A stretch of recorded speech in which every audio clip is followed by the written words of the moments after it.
lot different, the experience level coming into this year? Can you tell, or just as far as what they know and that kind of stuff? Yeah, that's probably one of the biggest difference. I think we are able to move faster within our defensive scheme because of the knowledge. We have a room full of guys who's this is like our basically our third go around of the winter to springtime, and just having the understanding of like the technique that we've been trying to get across and having those live game reps and multiple practice reps has allowed us to move to that next level defensive scheme wise for sure and technique wise for the most part. And you could see that coming like the last half of last season, because the pass rush seemed to get a lot better. Correct. We started to understand where we fit within each call, whether it was run or pass, our rush lanes, the technique we want to work within those rush lanes, and the calls execute them. If you got to contain, you got to get contained. If you're an A area rusher, you're an A area rusher, and like just understanding those basic principles, okay, to be successful within the defense. What's the next step for the D line? You think this coming up here? And so we talked about this literally since we got up here, right? We wanted to lead from the front. And so the leadership aspect for the whole team, we lost a lot of guys that were skill players this past year. Obviously, they're coming back. They're doing pro day and stuff tomorrow, linebackers, DBs, and receivers and stuff, and just filling in the void leadership-wise up front. And big men leading the way. And I think if we can take that step as a unit, we'll be a lot better as a whole team.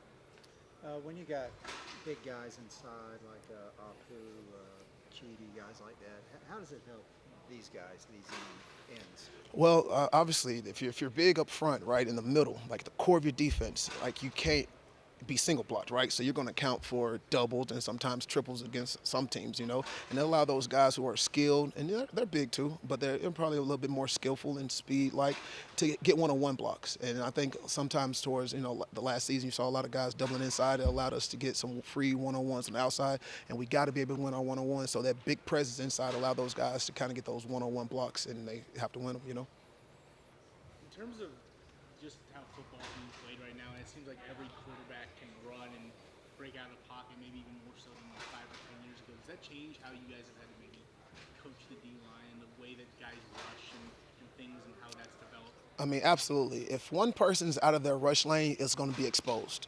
And you could play any team in our conference. Every quarterback can run. Everyone can take it the distance. And so if you're not playing with discipline and speed, especially on the edges, and accounting for the quarterback within the rush lane, then you'll get burned. So you have to, every call that we have, we take that into account, how we fit in the pass rush lane. So that's a huge part of what we do.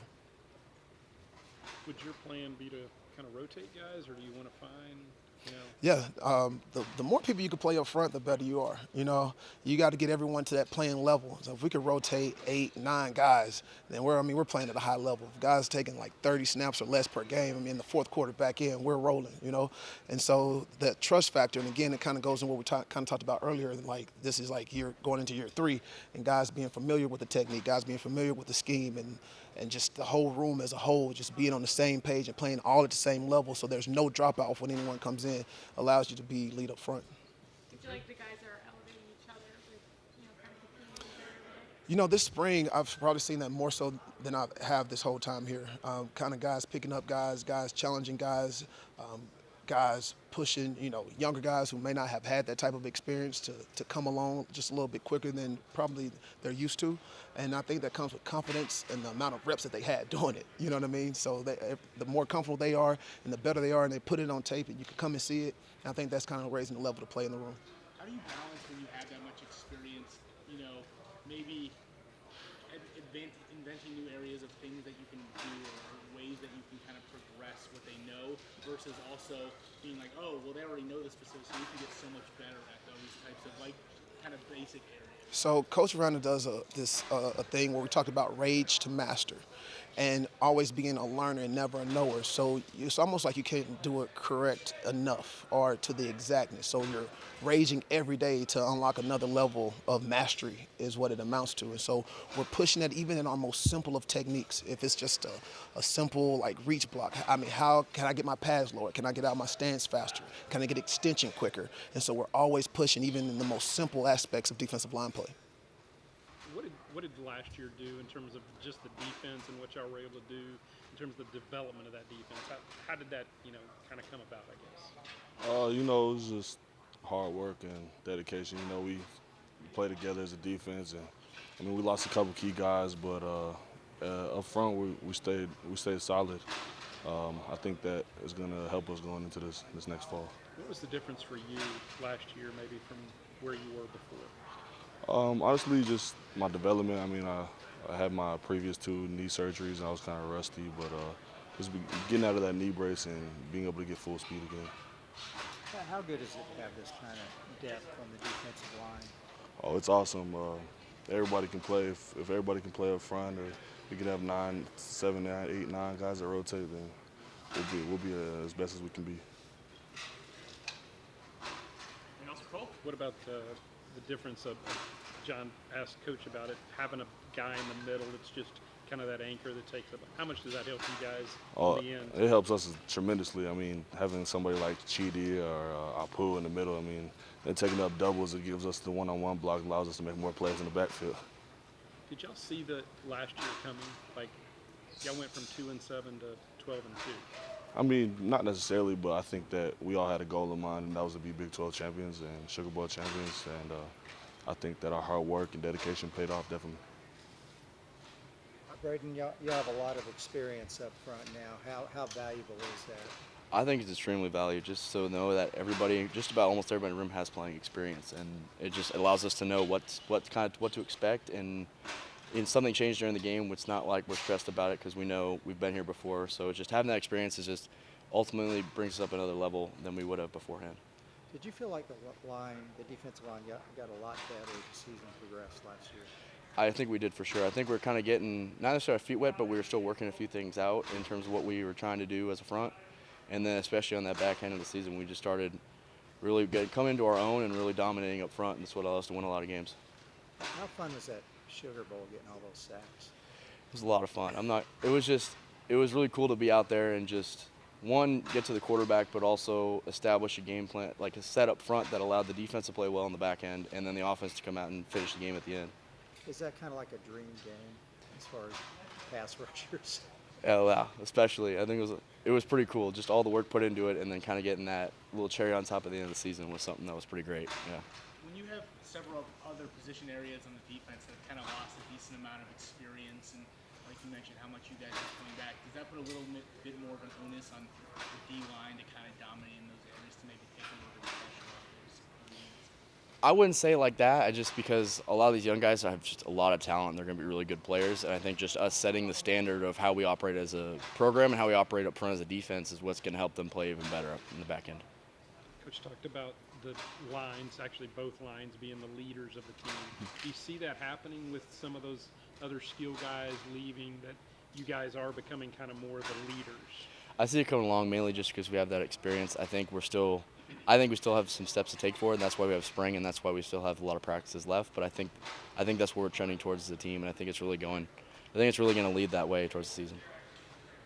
I guess when you have an experienced group that's kind of been through this before, what do you focus on in the second or third or fourth spring practices for some of these guys? I think a lot of it is getting new calls down, getting the whole scheme, and then as well as refining the technique. So hands, feet, pass rush lanes, as Coach Johnson was talking about earlier. It's getting all those things hammered down and mastered when we get to the scrimmages and we get to the end of spring ball, so that we have something to work towards in the summer.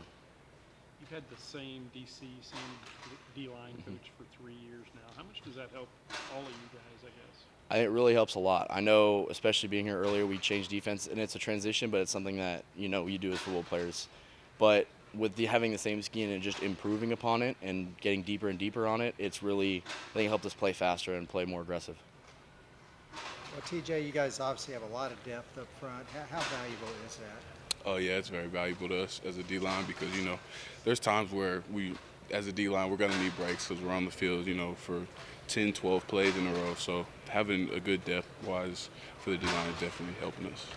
What was that like last year playing in the Sugar Bowl, getting all those sacks? Was that kind of a dream game? Yeah, for definitely, you guys? definitely. I mean, so we always want to stop the run, but we know, passes where you have the parties. So we always, just dreamed of having those games where we just all go out there and, just let loose. Is that something y'all can build off, a game like that? Yeah, definitely. I think it'll, allow the coaches to see that, that we're able to do it. So now they'll trust in us a little more to be able to go out there and do it. TJ, what's the competition like at that position? Like, I mean, there's 4 of you guys here. There's more out there. What's the competition like among you guys? As a D-line, we just, push to make each other better. Because we're all going to get better as a group whenever we all get better together. So we all just push each other to get better.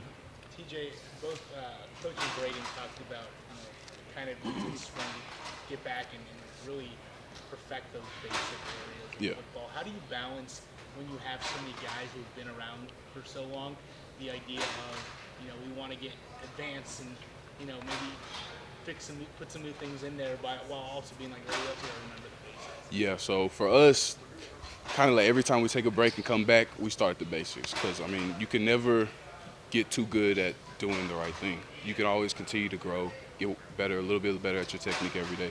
So I think that starting over, learning the basics again helps us as a group. Talk about the guys in the room. What are you individually working towards this spring? What are some of the things that you're trying to improve upon? I'm trying to become a better person, a better leader amongst the team, not just the position group. I just, I'm praying that they allow me to lead them the way that I expect them to. Is there one example that you can think of something that's different when you have a unit like you have now that's really experienced versus maybe one that's a little more youthful and hasn't been in a college game before? Yeah, so definitely COVID season. We probably had the youngest D-line group, and it was a mess, honestly. It was definitely a mess. We had maybe 4 guys in the rotation where we were running 3 to 4 guys down. So we definitely needed help at the D-line with the young group. And as the years progress, we could definitely see those younger guys getting better, learning their technique more, and becoming valuable to the D-line. How much does it help that you went through some changes early, but now you've had the same DC, the same defensive line coach for 3 years, going on 3 years now? So the changes was definitely different just because we came from a super hard coach that wanted us just bash on each other to a guy that, actually cares about us, actually cares about how our body's feeling, how we are outside of football and stuff. So it was a big change for me personally, but I feel like I'm getting better with it, personally. Gabe, TJ was talking a little bit about it in COVID season a couple of years ago. Y'all didn't have a whole lot of guys. Y'all just kind of getting by. What's the difference now? Is it kind of just day and night? It is very day and night. We didn't have a lot of people at first. It was on and off. You don't know when you're going to see this person. You don't know when this person's going to be out and trying to prepare for that. And now it's we are more certain and know people are going to be there. And it's just a better feeling. We just can attack everything and get better. Coach Miranda's talked about that from the very start, about he wants the lines, the big guys to lead. Mm-hmm. Do you see that with your group, that y'all are starting to be those leaders? Oh, yeah, we have really stepped up to the plate and helping the younger guys and pushing everything forward. And I think that the strongest part of our defense is our line, to help as far as leadership and everything like that. And I just think it's night and day from where we came to where we are now. How much pride do you take in that personally with being a leader? I take a lot of pride in it because I know the younger guys are looking up to us and they're trying to get better, and they're looking at us to show them the way. And it just makes me proud that we're just getting better. What's the biggest difference in maybe just overall, what you would see on the field versus a team that's young versus this, or a unit that's young versus a unit like you all that is kind of experienced? A unit that's young, everybody's not as bought in. They're not having the same goals as the older people will have. So, when you have an older group, everybody's on the same page. We're just all looking to get better. We're pushing each other, and you just have a sense of pride and just faith in your teammates, basically. For you, what do you want to accomplish this spring in terms of how you balance perfecting those basics while also maybe getting more complex in what you guys are able to do on the defensive line? As far as me, I want to pay attention to the details and set a good example for my team. I want to be the hardest worker out there on the field and just push everybody. I want us to be the best unit and the best defense. So that's just basically it right there. Okay. Did the defense see this coming last year, going from 2-7 to 12-2? We really did, to be honest. 'Cause I saw all the hard work we were putting in, our coaches were putting in, and all the belief we had in each other. And I just knew it was going to happen. I had belief and I had hope, and it paid off. How much do you hope to carry that momentum into this we're carrying that momentum. I already know I'm 100% positive. I trust my teammates. I see the work we're putting in. I see how much the coaches are putting in, how serious we are. So I just know it's going to carry over. What does a season like that do for morale when you guys come back to spring? We make sure everybody stay humble and make sure that they know that it's probably not going to be the same as next year. We have to start from ground zero and build our way back up just the way we did the last time, and just be there for each other and make sure we're getting better because we can't be satisfied where we are. Anything else? Thank you. That's good. Appreciate it.